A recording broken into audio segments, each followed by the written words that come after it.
Republic বাংলায় তার মাকে নিয়ে বলবেন, তার মা আর বাংলাদেশে কেন ফিরে যাবেন না তাই নিয়ে বলবেন। শেখ হাসিনা এবং সজীব ওয়াজেদ কি খুব তাড়াতাড়ি রিপাবলিক বাংলায় আসছেন, এই সমস্ত কিছু নিয়ে বলবেন। দেখি সজীব ওয়াজেদ, বয়স 53 ইয়ার্স ওল্ড। জয় নামটা, ডাকনাম জয় দেওয়া হয়েছিল, মা বাবা জয় নাম দিয়েছিলেন। 71 সালে আপনার জন্ম, এবং 71 সালে যখন আপনার জন্ম হয়, তারপর 75 সালে ওয়েস্ট জার্মানিতে যখন ছিলেন তখন শোনেন দাদু মুজিবুর রহমানকে গুলি করে ঝাঁঝরা করে দেওয়া হয়েছে। ঠিক কী অভিজ্ঞতা সেই সোনার বাংলাদেশ থেকে আপনার মার চলে আসা এবং আপনার আমেরিকাতে থাকা? আপনার মায়ের সাথে কথা হয়েছে সজীব ভাই? জি, আমার মার সাথে, আপনাদেরকে অনেক ধন্যবাদ, আমার মার সাথে কথা হয়েছে গতকালকে। এই দেশের জন্য আমার নানা, আমার পুরো পরিবার জান দিয়েছে। আর তিনি এত কষ্ট করেছেন, গণতন্ত্র ফিরে এনেছেন, দেশকে উন্নয়ন করেছেন, জেল খেটেছেন। তারপরে যে ওনার সাথে এইভাবে অপমান করা হলো, এবং স্পেশালি এখন আমার নানার বাসাকে যেখানে আমার পুরো ফ্যামিলিকে হত্যা করা হয়েছে, সেইটা 32 নম্বর ধানমন্ডির স্মৃতি আমাদের সবার আছে। শেখ মুজিবুর রহমানের স্মৃতি বিজড়িত বাড়ি পুরোটা জ্বালিয়ে দিয়েছে, পুরোটা জ্বালিয়ে দিয়েছে। তারা আমাদের সকল নেতা কর্মীদের উপর হামলা করছে, তাদেরকে খুঁজে বেড়াচ্ছে। আমাদের বেশিরভাগ মন্ত্রীদের বাসা তো জ্বালিয়ে ফেলেছে, অনেক এমপিদের বাসা জ্বালিয়ে ফেলেছে, কয়েকজন এমপিকে হত্যা করা হয়েছে। ক্রিকেটার মাশরাফির বাসায় লুট করে জ্বালিয়ে দেওয়া হয়েছে। হিন্দুদের উপর তো নির্যাতন শুরু হয়ে গেছে, মন্দির পুরানো হচ্ছে, সারা দেশে এখন লুটপাট চলছে, আইন শৃঙ্খলা বলে কিছুই। হিন্দুদের মন্দির পোড়ানো হচ্ছে বাংলাদেশে। এই বাংলাদেশ কি শেখ হাসিনার বাংলাদেশ? এই বাংলাদেশ কি শেখ মুজিবুর রহমানের বাংলাদেশ? সজীব ভাই জবাব চাইছে বাংলা। না, এটা তো না। এই আজকে এটা হচ্ছে কারণ আওয়ামী লীগ আর ক্ষমতায় নেই। আওয়ামী লীগ যতদিন, শেখ হাসিনা যতদিন ক্ষমতায় ছিলেন, বাংলাদেশের মানুষ, বাংলাদেশের মাইনরিটি, বাংলাদেশের হিন্দু, তারা নিশ্চিত ছিল। আপনারা কি শেখ হাসিনা চলে গেছেন, সজীব ভাই আপনারা কি আক্রমণ শুরু হয়ে গেছে? কারণ বিএনপি জামাত তারা হচ্ছে বাংলাদেশ থেকে হিন্দুদেরকে শেষ করে দিতে চায়। মানে আপনি আশঙ্কা করছেন যে হিন্দু শূন্য হয়ে যেতে পারে বাংলাদেশ? 8% হিন্দু পপুলেশন পড়ে রয়েছে, শূন্য হয়ে যেতে পারে, এটা আপনি বলছেন ওয়ার্ল্ড টেলিভিশনে? যদি বিএনপি জামাত ফের ক্ষমতায় আসে সেটা তো হবেই। তারা তো যখন গতবার ক্ষমতায় ছিল তারা চেষ্টা করেছিল। শেখ হাসিনা এই মুহূর্তে কোন দেশে যাবেন? ভারতে আছেন, কিন্তু কোন দেশে আপনার মা আলটিমেটলি যাবেন, থাকবেন? সেটা কোনো সিদ্ধান্ত নেওয়া হয়নি। বর্তমান তিনি দিল্লিতে আছেন, আমার বোন দিল্লিতে থাকেন, তো তিনি ওখানে থাকবেন কিছুদিন। কোথায় আলটিমেটলি থাকবেন সেটা কোনো সিদ্ধান্ত নেওয়া হয় নাই। আপনারা বাংলাদেশে আর ফিরবেন না? আপনাদের ধানমন্ডির বাড়ি, ঢাকা, এখন বাংলাদেশে আমরা কিভাবে ফিরবো? আমাদের বাড়ি তো পুড়িয়ে ফেলেছে, আমাদের সকলের বাড়ি পুড়িয়ে ফেলেছে। তারা তো আমাদেরকে জানে মারার চেষ্টা করছে। বাংলার মানুষ যদি এটা চেয়ে থাকে, এখন আমরা কি করব? অভিমান, আমরা খুবই হতাশ। বাসায় না ফিরতে পারার অভিমান। সজীব ভাই, শেখ হাসিনা এক রাতের নোটিসে তাকেও এরকমভাবে বাংলাদেশ থেকে চলে আসতে হলো। এতটা ভয়ঙ্কর মৌলবাদীদের আক্রমণ বাংলা জুড়ে। হ্যাঁ, এখন কি করব? তিনি সিদ্ধান্ত নিয়েছিলেন যে ছাত্রদের উপর গুলি করা হবে না। এখন তারা যেভাবে আক্রমণ করতে আসলো, তখন দেখা গেল যে ওনার পদত্যাগ করার ইচ্ছা ছিল, তিনি প্ল্যান করে ফেলেছিলেন পদত্যাগ করার একদিন আগেই। তবে ওনার প্ল্যান ছিল যে ভাষণ দিয়ে পদত্যাগ করে একটি কনস্টিটিউশনাল ভাবে যাতে একটা শৃঙ্খল ট্রান্সফার অফ পাওয়ার হয়, সেটা ছিল ওনার প্ল্যান। তবে তারা যখন গণভবনের দিকে আগানো শুরু করে, তারা ঘোষণা দেয় যে গণভবন আক্রমণ করবে, তখন আমরা সবাই, মা কিন্তু বাংলাদেশ ছাড়তে চান। আমরা পরিবারে তাকে দাবি করেছি যে না, তোমার বাংলাদেশ থেকে বেরিয়ে যেতেই হবে, কারণ এরা তোমাকে হত্যা করবে। মানে আপনার নানার মতন শেখ মুজিবুর রহমান দাদুর মতন আপনার মাকেও হত্যা করা হতে পারে, এটা আশঙ্কা করেই শেখ হাসিনাকে আপনারা নিয়ে চলে যেতে বলেন? জি, আমরা ওনাকে কনভিন্স করি, ওনাকে আমরা বুঝাই। 45 মিনিট নাকি সময় দেওয়া হয়েছিল। কারা আসলে বিশ্বাসঘাতকতা করলো আপনার মায়ের সাথে? এটা বিশ্বাসঘাতক আসলে করেন, এই সিচুয়েশনটা উস্কানো হয়েছে এই ছাত্রদের ওই যে এটা ঘটনাটি কোটা আন্দোলন যখন আমরা প্রথমে ঘোষণা দিলাম যে আমরা দাবি মেনে নিচ্ছি, কোটা আমরা কমিয়ে ফেলবো, ওই আদালতের রায় সরকার অ্যাপিল করছে সুপ্রিম কোর্টে। তো সেদিন রাত্রে 15 জুলাই রাত্রে ঢাকা বিশ্ববিদ্যালয়ে একটি গ্রুপ মার্চ করে তারা ইয়া দেওয়া শুরু করলো যে আমরা রাজাকার, আমরা রাজাকার। এটা কারা করেছে ঠিক কেউ জানে না। ঠিক আপনারা কি সন্দেহ করছেন আমেরিকান, আমি সোজাসুজি জিজ্ঞেস করছি, আমেরিকান ডিপ স্টেট বা পাকিস্তান বা চায়না কোনো বিদেশি শক্তির হাত থাকতে পারে বলে আপনার মনে হচ্ছে? হ্যাঁ, আমার অবশ্যই মনে হয় আছে, তবে চায়না এর সাথে জড়িত না। চায়না কোনোদিন আমাদের ইন্টারনাল অ্যাফেয়ার্সে হাত দেয়নি, শুধুমাত্র পাকিস্তান আর মার্কিন যুক্তরাষ্ট্র দিয়েছে। চায়না কেন শেখ হাসিনার এত বিরুদ্ধে চলে গেল? চায়না এমন একটা ষড়যন্ত্র করলো যে গোটা দেশের থেকে আপনাদের ক্ষমতা হাত থেকে বেরিয়ে গেল, কেন? কারণটা কি আপনার কি মনে হয়? না, চায়না এই ষড়যন্ত্র করে নাই, চায়না এর সাথে জড়িত না, সেটা আমি নিশ্চিত। আমেরিকা যুক্ত? বলতে পারি না, হতে পারে। আমাকে একটা কথা বলুন জয় ভাই, সজীব ভাই, এই যে আপনাদের চলে যাওয়াটা এবং তার পাশাপাশি জামাত এবং বিএনপির যেভাবে হিংস্র নখ দাঁত বেরিয়ে পড়ছে, বাংলাদেশের উন্নতির জন্য এটা কতটা ভয়ঙ্কর? আমরা দেখছিলাম চোখের সামনে ভারতীয় হয়ে বাংলাদেশ জিডিপিতে এগোচ্ছে, বাংলাদেশ উন্নয়ন করছে, বাংলাদেশে চাকরি আসছে, ট্রেন লাইন হচ্ছে। ভারতের বন্ধুত্ব আসলে কি বাংলাদেশের জন্য ভালো না খারাপ? না, ভারতের বন্ধুত্ব তো অবশ্যই ভালো, তবে উন্নয়ন হচ্ছিল শুধুমাত্র শেখ হাসিনার জন্য, ওনার পরিশ্রমের জন্য, ওনার সরকারের জন্য। এটা বাংলাদেশের 75-এর পর থেকে একটি মাত্র সময় 15 বছর, যেটাকে কিন্তু বাংলার মানুষ মনে রাখবে as the golden period of Bangladesh. তবে সেই উন্নয়ন কিন্তু এখন থেমে গেল। এখন আজকে দেখছেন যে এটা তো মানে কি বলবো, অ্যানার্কি চলছে। আর বিএনপি জামাত দুবার ক্ষমতায় ছিল, তারা তো একবারও কোনো উন্নয়ন করতে পারেনি। তো সেই উন্নয়ন এখন আমার প্রশ্ন সজীব ভাই, আমার প্রশ্ন একটাই, আমার বাপ ঠাকুরদাও পূর্ববঙ্গের থেকে, আমরা দেখেছি কিভাবে এক রাতের নোটিশে হিন্দুদেরকে দেশ ছাড়া করতে হয়েছিল, করা হয়েছিল। এরকম পরিস্থিতি আবার কি বাংলাদেশে আসতে চলেছে? আপনি কি প্রকাশ্যে বলছেন? কারণ অনেকে আমাদের ভারতেও বলছে আমরা নাকি রিপাবলিক বাংলা নাকি এটা ইচ্ছাকৃত করছি। আসলে কি বাংলাদেশে হিন্দুদের সাথে, লঘু সম্প্রদায়ের সাথে ভয়ঙ্কর অত্যাচার করা হচ্ছে? হ্যাঁ, এটা অলরেডি আরম্ভ হয়ে গেছে। এটা রোখা যায় কি করে? এটার অপশন কি? হিন্দুদের তো বাঁচাতে হবে। 1,46,00,000 হিন্দু বানের জলে ভেসে যাবে, মরে যাবে, আবার এক রাতের নোটিশে পালিয়ে আসবে। বাংলাদেশে হচ্ছে দুইটি বড় রাজনৈতিক দল, আওয়ামী লীগ আর বিএনপি। বিএনপি হচ্ছে জামাতে ইসলাম, যারা হচ্ছে জঙ্গি মৌলবাদী, তাদের সাথে জোটে। তো বিএনপি জামাত যদি ক্ষমতায় আসে, আর এখন তো তারা কন্ট্রোলই করতে পারছে, বর্তমান যে কে দায়িত্বে আছে বাংলাদেশে মনেই হচ্ছে না, বোঝাই যাচ্ছে না। তো আওয়ামী লীগ ছাড়া বাংলাদেশের হিন্দুদেরকে রক্ষা করা আমার মতে সম্ভব না। সজীব ভাই, আমাকে একটা কথা নির্দিষ্টভাবে আমি আপনার কাছে জানতে চাইছি। কলকাতার বহু বিদ্বজন, বুদ্ধিজীবী, সুশীল সমাজ, তারা এই যে আন্দোলন, সেই আন্দোলনকে উদ্বাহু নৃত্য করেছিল। এই আন্দোলন দেখে তারা বলেছিল যে শেখ হাসিনা নাকি ডিক্টেটর। তাদের উদ্দেশ্যে আপনি কি বলতে চান? সেই সমস্ত চিত্রশিল্পী, তারকা। এইটা হয়ে গেছে একটা নকরা, আমি বলবো। কারণ নকরা, আমার নকরা মানে ন্যাকামো বলছেন। ইতিহাস ভুলে যায় যে না, 5 বছর আগে তিনি সরকারের ভুল তো হবেই, তবে যখনই ভুল হয়েছে আমরা সঙ্গে সঙ্গে সেটাকে ঠিক করেছি।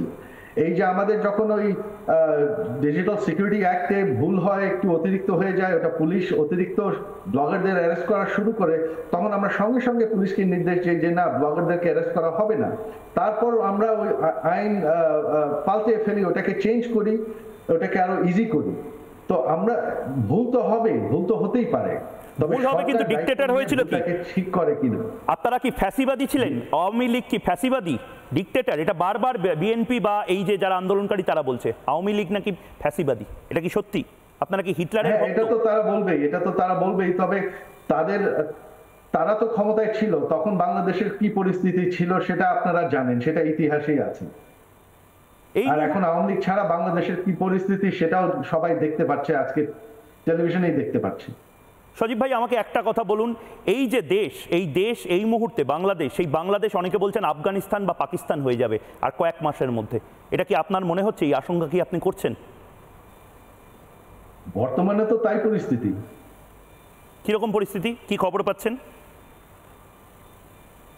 এখন তো কোনো আইন শৃঙ্খলা নেই। আপনার যেহেতু পুলিশের উপর হামলা করা হচ্ছিল, ওই মৌলবাদীরা, ছাত্ররা, পুলিশ এখন পোস্ট ছেড়ে দিয়েছে। বাংলায় এখন আইন শৃঙ্খলা রক্ষার কোনো বাহিনী নাই, লুটপাট চলছে। ইসকন মন্দিরে জগন্নাথ দেবের মূর্তি পর্যন্ত, বিগ্রহ পর্যন্ত রক্ষা পায়নি, সমস্ত কিছু ইসকনের মন্দিরগুলো জ্বালিয়ে দেওয়ার অভিযোগ উঠছে। এটা তো ঠিক নয়। আপনারা এই এলিমেন্টদের, অনেকে বলছে আপনারাই ফ্র্যাঙ্কেনস্টাইন, আপনারাই এদেরকে তোল্লা দিয়েছেন, মৌলবাদীদের শেখ হাসিনাই তোল্লা দিয়েছে। এটা কি ঠিক না ভুল? অবশ্যই না। মৌলবাদীদের শেখ হাসিনা দাবিয়ে রেখেছিল। শেখ হাসিনা না থাকলে গত 15 বছর বাংলার মানুষ, বাংলার হিন্দু শান্তিতে থাকতে পারত না। তার জন্য হ্যাঁ, মৌলবাদীদের তো দাবাতেই হবে। আর মৌলবাদীদের তো তারা মিলিটেন্টস, তাদেরকে তো জোর দিয়ে, ফোর্স দিয়ে থামাতে হয়। আর সেটার জন্য আমার মার হয়ে গেল দোষ। এই নির্বাচনের আগে, গত নির্বাচনে যারা, এর আগের নির্বাচনে যারা অগ্নিসংঘর্ষ চালিয়েছিল, ট্রেনে, বাসে কয়েক হাজার মানুষ নিহত, কয়েক শত মানুষ জ্বালিয়ে পুড়ে মানে মেরে ফেলা হয়েছে। তো তার জন্য এই নির্বাচনের আগে তাদেরকে গ্রেফতার করা হয়েছিল, আর সেটাকে বলা হচ্ছে গণগ্রেফতার। মানে আপনি বলছেন সজীব ভাই, শেখ হাসিনা আসলে মৌলবাদী তালিবানি শক্তিকে পরাস্ত করতে চেষ্টা করেছিল, বাঙালিকে এগিয়ে নিয়ে যেতে চেষ্টা করেছিল দক্ষিণ যে এশিয়া, সেখানে, তাই জন্য শেখ হাসিনার পেছনে সবাই লেগে পড়লো। হ্যাঁ, অবশ্যই। কারণ এই বিএনপি তো জামাতের সাথে একজোটে, তারা তো চায় না যে জামাতকে দাবিয়ে রাখা হোক, এই মৌলবাদীদেরকে দাবিয়ে রাখা হোক। আপনাদের দলের সদস্যদের কি অবস্থা? অনেককে আমি দেখছি যে গ্রেপ্তার করা হচ্ছে। আমি নিজে দেখলাম আওয়ামী লীগের নেতারা কি ত্রস্ত, ভয়ে আছেন তারা। অনেককে টাঙিয়ে রাখা হয়েছে পুলিশকে। সজীব ভাই, আমি জানি না আপনি ছবি দেখেছেন কিনা, টাঙিয়ে রাখা হয়েছে পুলিশদেরকে। হ্যাঁ, আমি দেখেছি। হ্যাঁ, এটা কি চলছে? এটা তো আমরা সিরিয়া, লিবিয়াতে দেখেছি। এটা কি ধরনের আন্দোলন? এটা তো বাঙালির জন্য লজ্জা সজীব ভাই। একদম, এটা তো বাংলাদেশকে এখন এরা আরেকটা সিরিয়া বানিয়ে ফেললো। তো শেখ হাসিনা কি দুর্বল হয়ে পড়লেন? শেখ হাসিনা এটা আবার ফিরে আসার চেষ্টা করতে পারেন না? বাঙালিকে যে যাদের বলছেন শেখ হাসিনা, দেখেন তিনি 3 বার, আমার পরিবার এটা 3 বার করেছে। শেখ হাসিনা আর কত করবে? শেখ হাসিনা এত কিছু করার পরেও শেখ হাসিনাকে বাংলার মানুষ বের করে দিল, হত্যা করতে গেল। তো আমরা চাই না এখন আর, এটা আর আমাদের ফ্যামিলির দায়িত্ব না। মানে আপনি বলছেন গতকাল আপনার মা খুন হয়ে যেতে পারতেন গণভবনে, যেভাবে অন্যান্যদের পিটিয়ে মারার চেষ্টা হয়েছে সেভাবে আপনার মাকে পিটিয়ে মারা হতে পারতো যদি তিনি না হেলিকপ্টার করে চলে যেতেন। অবশ্যই পিটিয়ে মারা হতো শেখ হাসিনাকে। বাংলাদেশের মাটিতে পিটিয়ে মারার কথা বলছেন আপনি? একদম। তিনি কিন্তু বাংলাদেশ ছেড়ে যেতে চান নাই। তিনি বলেছেন তিনি পদত্যাগ করবেন, তিনি টুঙ্গিপাড়া গিয়ে আমাদের গ্রামের বাড়িতে গিয়ে থাকবেন। আমরা বলেছি যে না, তারা ঘোষণা দিয়েছে যে তারা গণভবনকে হামলা করবে, তারা তোমাকে বাঁচতে দেবে না। আমরা শেষ মুহূর্তে ওনাকে বারবার বুঝিয়ে, দাবি করে ওনাকে আমরা হেলিকপ্টারে উঠিয়েছি, তিনি উঠতে চাননি। আমাকে ক্ষমা করবেন এই প্রশ্নটা করার জন্য, কিন্তু আপনার নানা সাহেব বা আপনার দাদু শেখ মুজিবুর রহমানের মূর্তি ভয়ঙ্করভাবে ভাঙচুর করা হচ্ছে, ক্ষমা করবেন এই কথাগুলো বলার জন্য, কিন্তু মূর্তির ওপরে প্রস্রাব করা হচ্ছে, আপনার মায়ের আলমারি তছনছ করে তার থেকে শাড়ি ব্লাউজ যা যা আছে সব বের করে ট্রফির মতন দেখানো হচ্ছে। এটা কোন বাংলাদেশ? এই বাংলাদেশ আপনারা 15 বছর ধরে তৈরি করলেন সজীব ভাই। দেখেন, এই যে আপনি যে কথাগুলি বললেন, এই যে আজকে তারা দাবি করছে যে তারা আমাদের শিক্ষিত, তারা সুশীল, তারা ছাত্র, তারা গণতন্ত্র রক্ষা করছে, এটা কি কোনো আন্দোলনকারীদের কারবার নাকি এটা জঙ্গিদের, এটা একটা মবের কারবার? অনেকে আছেন এই মুহূর্তে, আমাকে ক্ষমা করবেন সজীব ভাই, গোটা বিশ্ব থেকে এই মুহূর্তে রিপাবলিক বাংলা দেখছে, ইউটিউবে দেখছে, প্রায় 1.5 লক্ষ লোক দেখছেন। তাদের মধ্যে অনেকে বলছেন যে আসলে আপনাদের এই হাল তার কারণ আপনারা ছাত্রদের বুকে এবং মাথায় গুলি করেছেন। ইতিহাস আপনাদের ক্ষমা করবে না। সত্যিই কি শেখ হাসিনা শয়ে শয়ে ছাত্রদের বুকে এবং মাথায় গুলি করেছে, মুগ্ধর মতন ছেলেদেরকে খুন করেছে? আসলে আপনাদের হাতে কি রক্ত লেগে আছে সজীব ভাই? হাতে রক্ত লেগে আছে? আমি তো বললাম সেই 15 তারিখ রাত্রে আমাদের সরকার তাদের দাবি মেনে নিয়েছিল, আমরা অ্যাপিল করেছিলাম যে কোটা সরানোর জন্য আদালতে। সেদিন রাত্রে একটি শ্রেণীর আমাদের লোকজনকে উস্কায় দেয় রাজাকার স্লোগান দিয়ে। তারপর সংঘর্ষ হয়, আর সংঘর্ষ ঠেকাতে গিয়ে কিছু পুলিশ গুলি করে। এটা কিন্তু সরকারের কোনো হুকুম ছিল না, এটা শেখ হাসিনার হুকুম ছিল না। যখনই ঘটনাটা ঘটেছে আমরা সঙ্গে সঙ্গে আইন শৃঙ্খলা বাহিনীকে, পুলিশকে বলেছি যে না, ছাত্রদের উপর সরাসরি গুলি করবা না। তারপরে কিন্তু পুলিশের উপর আক্রমণ বেড়ে যায়। কিন্তু আপনাদের বিরুদ্ধে একের পর এক এত মানুষ রাস্তায় নামলো, তারা সবাই জামাতি, তারা সবাই রাজাকার, এটা তো বলা, তারা সবাই জামাতি না। আপনারা বলেছেন রাজাকারের বাচ্চা। সবাইকে যদি ছোট ছোট ছেলেমেয়েদেরকে রাজাকারের বাচ্চা বলে দেন, এটা তো ঠিক নয়। সবাই রাজাকার। এই কথা শেখ হাসিনা সেই কথা বলেন নাই। তিনি যা বলেছেন এটা ভুল বলা হচ্ছে। তিনি কাউকে রাজাকার ডাকেন না। তিনি বলেছিলেন যে আমি চাই না যে রাজাকারের ছেলে মেয়ে সরকারি চাকরি পাক, এই কথা তিনি বলেছিলেন। এই মুহূর্তে গোটা পৃথিবীর প্রায় 2 লক্ষ মানুষ আপনাকে দেখছে। আপনি কি ক্ষমা প্রার্থী? আপনার মা কি ক্ষমা প্রার্থী যে আন্দোলনকারী ছাত্ররা আপনার মায়ের বিরুদ্ধে, আপনার বিরুদ্ধে লড়াইটা সংগঠিত করেছিল তাদের কাছে? আপনাদের অনুতপ্ত হচ্ছেন আপনারা? না, আমরা আমাদের যে সরকারের, পুলিশের যে ভুল হয়েছে, তখন আমাদের মন্ত্রী পর্যন্ত ক্ষমা চেয়েছে মানুষের কাছে। তো আমরা কিন্তু আমার মা যদি ছাত্রদের হত্যা করতে চেতেন তাহলে আজকে আমার মা ক্ষমতায় থাকতেন।